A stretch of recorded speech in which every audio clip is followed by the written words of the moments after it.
창세기 21장 1절에서 21절. 여호와께서 말씀하신 대로 사라를 돌보셨고 여호와께서 말씀하신 대로 사라에게 행하셨으므로. 오늘 말씀은 이삭을 낳는 이야기와 아브라함을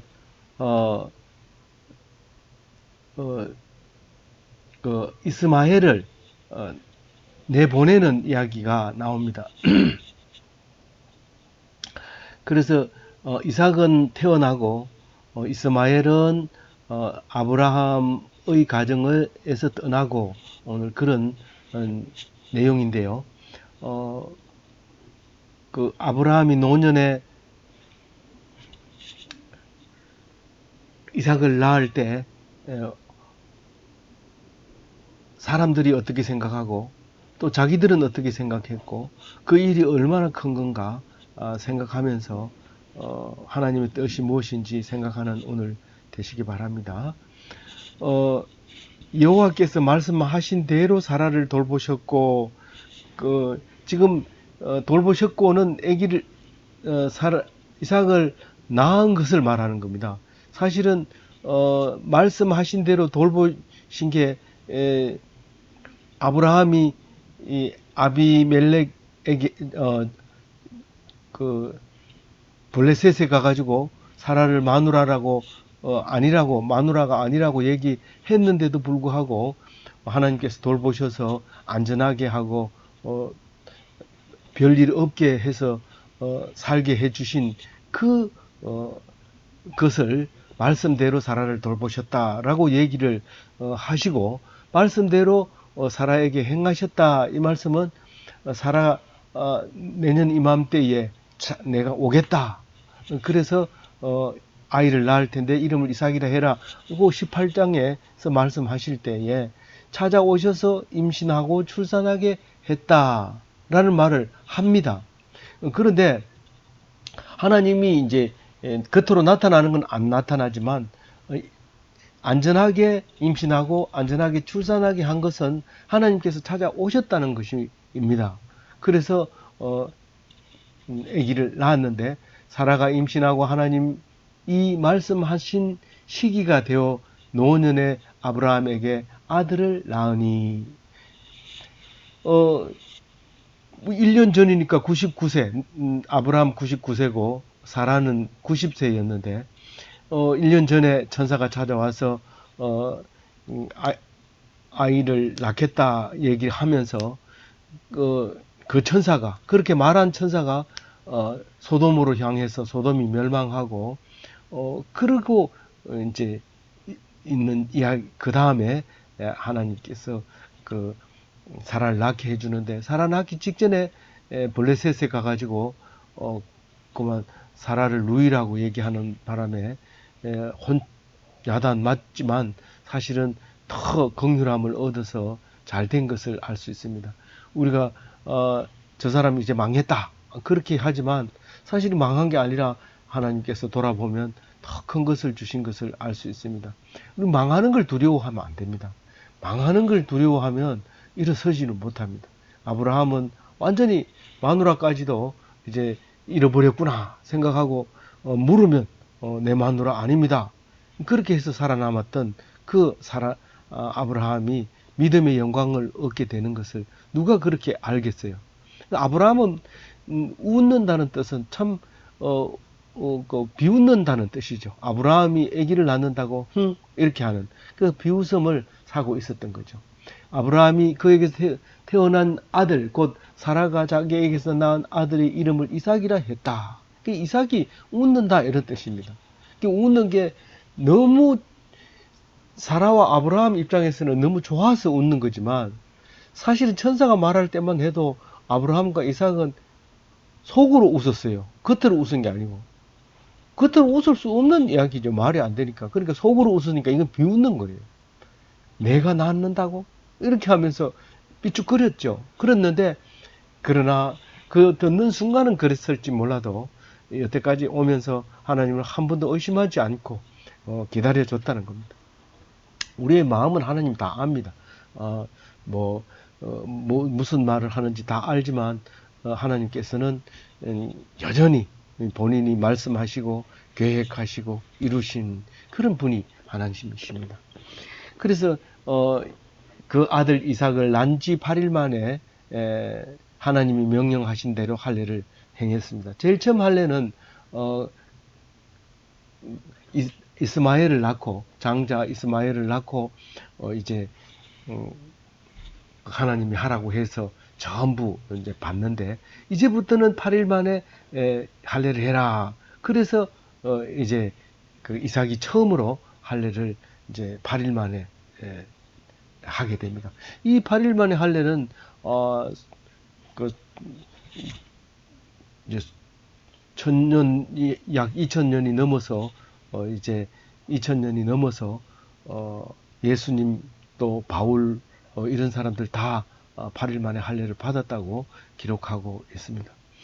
5절에 보면 아브라함이 이삭이 태어날 때 백세라고 얘기를 합니다. 왜 백세라는 말을 강조할까요? 뒤에 말을 하고 싶어서 그런 거죠. 사라가 이렇게 말합니다. 사라가 6절, 7절 노래하고 있는데 하나님이 나를 웃게 하시니 듣는 자가 다 나와 함께 웃으리로다. 이렇게 얘기합니다. 내가 들어도 기가 차는 거예요. 그래서 웃음이 안 나오. 기가 차서 웃음이 안 나오. 근데 웃는 거예요. 그래서 누가 들어도 웃겠다. 세번역에도 그렇게 나와 있는데 좀 더 나가면 야 아브라함이 아기를 낳는다. 사라 90세에 아기를 낳는다. 야 걔가 웃겠다. 이제 이런 말이 6절인데 성경적으로 점잖게 쓴 말이죠. 7절에 사라가 이렇게 얘기합니다. 사라가 자식을 젖먹이겠다고 누가 아브라함에게 말하였으리요. 야 사라가 너의 아들을 낳아준대. 주겠다. 이렇게 할 수 있는 말할 사람이 누가 그런 말할 사람이 있냐 이 말이죠. 그런데 그 있으리요만은 아브라함의 노경에 내가 아들을 낳았도다. 100세가 돼서 아들을 낳았다. 이 말을 하고 있는 거예요. 누가 낳았다고요? 내가 낳았다고요. 내가 누구예요? 사라가 노래를 그렇게 한다는 거예요. 그래서 아브라함에게 그렇게 말할 사람이 없었는데도 그래 말하면 다 웃기 때문에 말을 못했지만 그러나 그는 노년에 아기를 낳았는데 그게 내가 낳았다. 이제 그런 얘기를 하면서 노래를 하고 있는 거죠. 그래서 이제 진도가 빨리 나갑니다. 어떤 성경은 진도가 굉장히 복잡하고 멈춰 있는데 어떤 성경은 총알같이 지나갑니다. 아이가 벌써 자랐습니다. 자라서 이제 딱딱한 것을 먹을 수 있을 때가 돼서 근데 엄마가 없어도 이제 되는 거예요. 엄마라고 하면 젖을 주는 게 엄마인데 사실 시편에 보면 젖을 뗀 엄마 품에 누워 있는 사람이 굉장히 편하다고 그래요. 그 시편에서 말씀하시기를. 그래서 그만큼 이 젖대는 것은 어떤 면에서 이별이고 분리고 그러는 건데 그 때가 되면 이제 어른으로 이제 어른이 아니라 하나의 독립체로 인정을 하기 때문에 잔치를 베푸기도 하고 또 그런 그 행사를 할 때가 있습니다. 그런데 여기서 이제 잔치를 베풀 때가 됐다는 것은 잔칫날에 무슨 사건이 일어난 것이 아니라 이제 어느 정도 컸을 때를 말하고 있는 겁니다.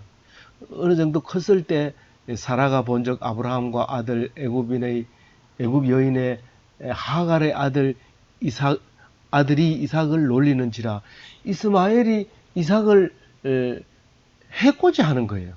놀리는지라 이 말은 뭐 여러 가지 뭐 성적으로 뭐 얘기를 하고 이렇게 하는데 어쨌든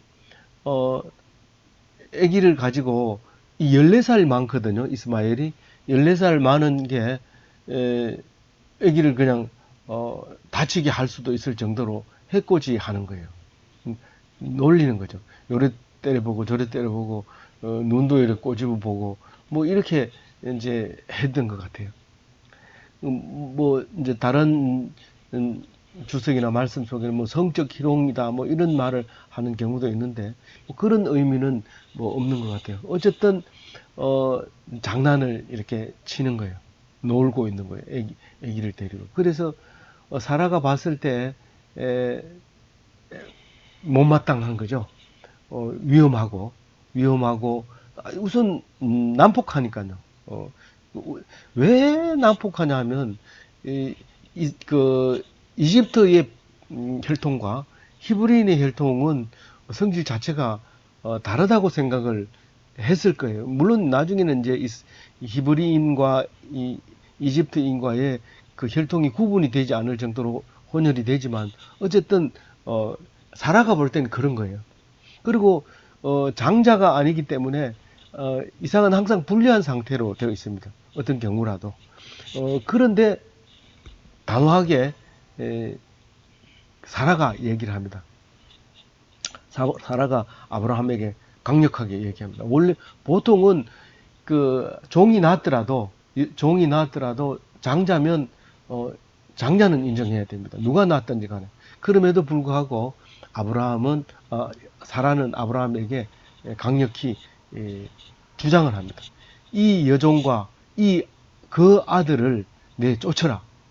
이 종의 아들은 내 아들 이삭과 함께 기업을 얻지 못하리라. 만약에 그 이스마엘을 이삭처럼 아들로 대한다면 서열이 밀립니다. 뒤로.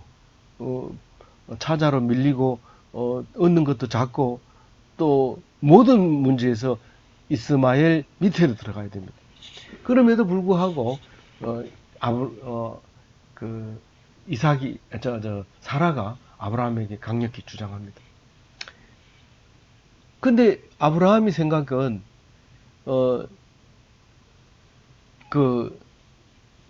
좀 다르죠. 장자기 때문에 걱정을 합니다. 사실 걱정하지 말라고 앞에서도 얘기를 했거든요. 이스마엘이 낳았을 때 네 이삭을 낳을 거다 이러니까 아브라함이 이스마엘이면 되잖아요 이렇게 하니까 이스마엘 말고 이삭을 낳을 거다 이렇게 얘기를 합니다. 근데 사실은 요 10절까지가 이슬람 교육 코란에도 아브라함이 장자 이스마엘을 낳았다 거기까지는 우리하고 같지만 그 다음부터는 여기서부터는 이제 갈라집니다.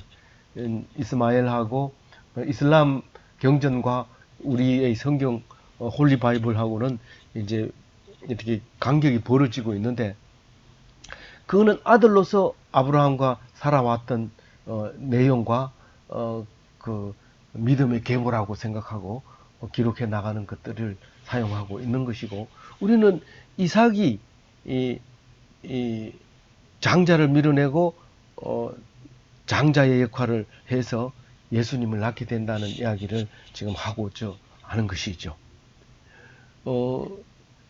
그리고 우리는 이 성경을 통해서 깨달은 바가 있지만 육체적인 장자는 거의 장자로 인정받기가 어렵게 돼 있어요. 거의 대부분 육체적인 장자는 장자로 이어오지 못하는 경우를 많이 보게 됩니다.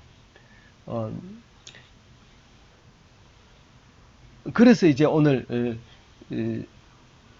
11절에 근심을 하는 것을 장자를 그럼 내가 포기해야 되는가? 이게 맞는가? 장자라는 의미를 가지고 있었던 그때에 그것을 걱정하고 있을 때 12절에 하나님이 말합니다. 네 아이나 네 여종으로 말미암아 근심하지 말고 사라가 내게 이런 말을 다 들어라. 이삭에게서 나는 자라야 내 씨가 내 씨라 부를 것임이니라. 이렇게 얘기를 합니다. 요게 아주 중요한 얘기죠. 요게 이제 처음 이제 계보의 줄기를 찾아가는 첫 번째가 되는 거죠. 무슨 말이냐? 내 아이와 내 여종으로 말미암아 이스마엘이나 하갈에 대해서 근심하지 말라. 그렇게 얘기합니다. 이 하갈이 임신했을 때 사라를 막 이렇게 무시하다가 혼나고 쫓겨나는데 그 쫓겨나가지고 하나님을 만날 때도 그 얘기를 합니다. 너는 장성한 민족을 이룰 것이다. 도로 가서 복종해라. 그래서 들어가서 복종하고 오늘날까지 오게 됐는데, 이 오늘에 또 이제 쫓아내기 직전에 하나님이 아브라함 보고 이런 말을 하는 거죠. 걱정하지 말아라. 내가 다 준비해놨다. 그렇게 얘기를 합니다. 그래서 한 민족을 이룰 것이다. 그래서 이제 아랍 민족을 이루게 됩니다. 이 사람들이.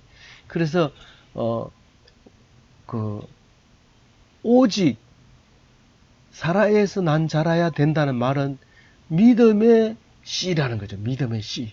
믿음의 씨를 기록한 게 성경이지 족보를 쓴 게 성경이 아니거든요. 그래서 이 성경을 읽을 때 믿음의 족보를 믿음의 계보를로 내려왔다는 사실을 안 잊고 육체적인 혈통의 계보라고 생각하면 그거는 성경이 읽혀지질 않죠. 야, 이상한 성경이다 이러고 내던지게 되는 그런 불상사가 생기는 것이죠. 그래서 이제 13절에 보면 그 이스마엘에 대해서 특별히 얘기를 합니다. 그러나 내 여종의 아들도 내 씨나 여종의 아들도 내 씨니 내가 그로 한 민족을 이루게 하리라 하신지라. 17장에는 장대한 이스마엘에 대해서 이야기를 하고 있는데요. 그 아랍 족속, 지금 이스마엘이 이슬람교가 기독교 다음으로 크잖아요. 그런 이슬람입니다. 이슬람도 뭐 여기 지금 이스라엘처럼 2000년 동안 나라가 없다가 성경을 보고 이거 우리 나라다 이러고 2차 대전 끝나고 차지하는 거나 마찬가지로 이스마엘도 예수 AD 650년경에 이슬람교가 탄생을 합니다. 그리고 이렇게 창대해 있잖아요. 그리스도교 다음으로 이렇게 커져 버리잖아요. 그런 거는 하나님의 말씀대로 이루어져 가고 있다는 것을 우리가 알 수 있게 되는 거죠. 그래서 걱정을 안 합니다. 마음을 탁 놓습니다. 아, 하나님이 계획하시구나. 우리가 어떤 일을 하다가 하나님의 이런 말씀을 들으면 그 태산 같은 문제를 탁 내려놓는 그런 일을 가끔 경험하는데 그게 바로 아브라함의 믿음이 그 안에 있기 때문에 믿음의 후손이기 때문에 그렇다는 겁니다. 그래서 결단을 딱 내리고 아침 일찍 일어나서 결단을 내립니다. 떡과 물을 가죽 부대에 담아 가지고 떡과 물 한 가죽 부대를 가져다가 하갈을 어깨에 메워주고 그 아이를 데리고 가게 하니 하갈이 나가서 브엘세바 광야에서 방황하더니 뭐 간단하죠. 가라 해서 갔다 이렇게 나오죠. 갈 때 울고 불고 애는 때를 쓰고 업고 가면서 이제 가면 언제 오나 뭐 이런 얘기를 했다 이런 얘기 안 씁니다.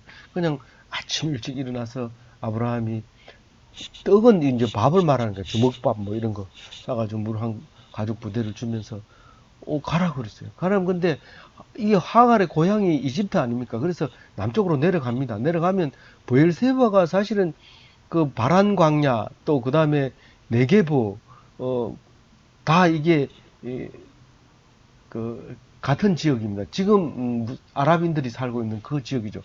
그 베두인들이 살고 있는 그 광야로 가면은 사실은 목축업밖에 할 수 있는 게 없어요. 사실 우리 눈으로 볼 때는 목축업도 안 되는데 그 양들이 살아서 그 사람을 살리는 그런 광야로 이제 쫓겨나게 되는 거죠. 그래서 방황하니까 뭐 물 떨어지고 떡 떨어지고 뭐 갈 생각을 평소에 안 했고 뭐 다 니는 몇 년도에 퇴직한다 이러면 퇴직하기 전에 다 준비를 해놔야 되지만은 뭐 종으로 사는 사람이 계획을 한다고 해서 나갈 수 있나요? 그러니까 갑자기 쫓아내니까 갈 데가 없으니까 그냥 방황하다가 이제 물이 다 떨어질 때까지만 이리저리 다니면서 헤매다가 유리 방황하다가 물이 떨어지니까 이제는 뭐 죽는 것만 남았다 이러고 자식을 이제 가시덤불 밑에다가 이렇게 누워놨다. 어떤 번역에는 누워놨다 이러고 이건 그냥 아래 두었다 이렇게 얘기를 합니다. 그래서 거기다가 이제 놔두고 뭐라고 합니까? 여기 16절에 보면 아이가 죽는 것을 참아보지 못하겠다 하고 화살 한바탕 그리 떨어져 마주 앉아 바라보며 소리내어 우니 왜 하필이면 화살 한바탕 거리라고 했느냐. 뭐 어떤 데는 돌 던지는 거리만큼 뭐 이렇게 뭐 그때는 미터가 없고 센티미터가 없으니까요. 그러니까 거리의 기준이 그 정도였어요. 돌 팔매 할 정도 거리. 우리 양쪽에서 싸울 때 멀리서 야, 니 죽을래? 나한테 죽어볼래? 막 이러다가 돌을 던질 거리 가까이 오면 돌을 던지거든요. 그 멀리서는 던져봐야 소용이 없으니까. 그런 거리가 중요하죠. 근데 화살 한바탕 거리는 또 뭘까? 이것은 이제 이 사람, 이 이스마엘이 앞으로 자라서 화살을 잘 쏘는 사람이 된다는 것을 미리 말하고 있는 거죠. 성경은 너무도 이렇게 치밀하게 만들어져 있다는 것을 읽을 때마다 느끼는데 너무 감격하죠. 빨리 읽으면 이런 감격을 느끼지 못하죠. 뭐 많이 읽으면 또 그걸 느낄 수는 있겠지만은. 그래서 놔두고 웁니다. 이대로 죽어야 됩니까? 하나님. 이러면서 막 울죠. 근데 이 성경은 원래 주인공, 주역, 그러니까 예수님의 조상을 기준으로 기록을 하고 있는데, 특별히 이, 이스마엘에 대해서 무슨 하나님 만나는 이야기를 합니까? 이 엑스트라도 하나님이 계시고, 함께 하신다는 것을 우리에게 말씀하고 있는 거죠. 다만, 정말 우리가, 정의, 제다카를 또, 주장할 때는, 그건 너의 하나님이라고 얘기하고, 너의, 네가 섬기는 하나님, 이렇게 말을 할 때 보면, 우리는 이 하나님에 대해서 유일하신 하나님을 개별적으로 알고 있다는 거예요. 우리 형제가 우리 아버지, 이렇게 얘기를 해야 되지만, 너희 아버지, 형제들끼리, 너희 아버지, 너희 아버지, 이렇게 얘기해요. 그래서 우리, 큰 애 둘이는, 작은 애 둘과는 간격이 10년 차이 나니까, 아버지가 안 하던 짓을 하면, 너네 아버지는 참, 다르네. 이렇게 얘기를 하는 거예요. 그 위에 둘이서. 그래서 사람들이 의심하기도 하고, 재혼해서 낳은 아인가? 뭐 이렇게 걱정하기도 하는데, 하나님은 한 분이지만, 각각 다르게 작동을 하기 때문에, 너희 하나님. 이렇게 얘기를 하거든요. 여기서는 다른 사람에게도 하나님 역할을 하고 있다는 것을 우리에게 보여주시는 말입니다. 그래서, 하나님이 찾아옵니다. 우니까. 긍휼을 여기는 거죠. 그리고 하나님이 계획이 있다고 말했기 때문에 내버려 두지 않은 게 당연하죠. 그래서 17절에 하나님이 그 어린 아이의 소리를 들었으므로 하나님이 사자가 하늘로부터 하갈을 불러 이르시되, 아이 우는 소리를 듣고 하갈을 부릅니다. 근데 하갈아 무슨 일이냐, 두려워하지 말라, 하나님이 저기 있는 아이의 소리를 들으셨나니. 네가 우는 소리는 못 들었지만 아이 우는 소리는 들었다. 네 때문에 내가 내려온 것이 아니라 저 아이 때문에 내려왔다. 저 아이에 대한 계획을 가지고 있기 때문에 내려왔다. 그 얘기를 이제 하고 있는 거죠. 그러면서 18절에 그 하갈에게 명령을 내립니다. 일어나서 아이를 일으켜 네 손으로 붙들라. 그가 큰 민족을 이루게 하리라 하시니라. 만약에 이 화살 쏘면 거리가 얼마나 됩니까? 궁터에 가면 활 쏘는 그 표적이 거리가 멀잖아요. 근데 그 정도 놔두면 애가 죽은지 살인지 모릅니다. 그러면 거기서 울다가 혼자 도망가는 거예요. 나만 살자. 업고 갈 힘이 없으니까 혼자 도망갑니다. 예를 들어서 누가 와가지고 이거 뭐 여자 하나 있네 이러면서 죽어가도 그냥 가는 거예요. 애 놔두고. 그런 입장에서 기도하고 있는 거죠. 애를 버리려고 우는 거죠. 멀리 떨어져서. 그래서 뭐 죽었는지 산지 모르고 그냥 기도했고 울고 이랬으니까 그냥 떠나갈 판이에요. 그게 나이가 지금 몇 살에 적어도 15살이 넘었을 거예요. 젖을 떼고 이렇게 하려면. 그러면 그런 아이를 물 떨어졌다고 눕혀놓고 그냥 가려고 하니까 하나님이 그렇게 하지 말아라. 가서 붙들어라. 붙들고 붙들으라 하니까 눈이 딱 밝아지는 거예요. 19절에 보면 하나님이 하갈의 눈을 밝히셨으므로 샘물을 보고 가서 그 가죽 부대에 물을 채우다가 그 아이에게 마시게 하였더라. 그 아이가 물이 떨어지니까 축 늘어지니까 그걸 업지 못하니까 그다 놔두고 갈라 했는데 하나님을 만나가지고 물을 가죽 부대에 담아가지고 넣어준 거죠. 그래서 살아난 거죠. 20절에 보면 하나님이 그 아이와 함께 계심에 그가 장성하여 광야에서 거주하며 활 쏘는 자가 되었더니, 그래서 이게 이제 미디안 광야의 베두인들이 활은 안 쏘지만은 그 목축업으로 살고 있습니다. 그러나 그 목축업을 하기 위해서는 필요하면 이제 늑대라든가 사자라든가 이런 짐승이 오면 쏴야 되니까 활을 잘 쏘기로 유명한 그런 민족이 된 거죠. 그 살고 있는 영역을 지금 기록하고 있는데요. 21절에 그가 바란 광야에 거주할 때에 그의 어머니가 그를 위하여 애굽 땅에서 아내를 얻어 주었더라. 누구의 아내 말을 하는 겁니까? 이스마엘의 아내를 어디서 얻어 주었다는 겁니까? 이집트에서 얻어 줬다는 겁니다.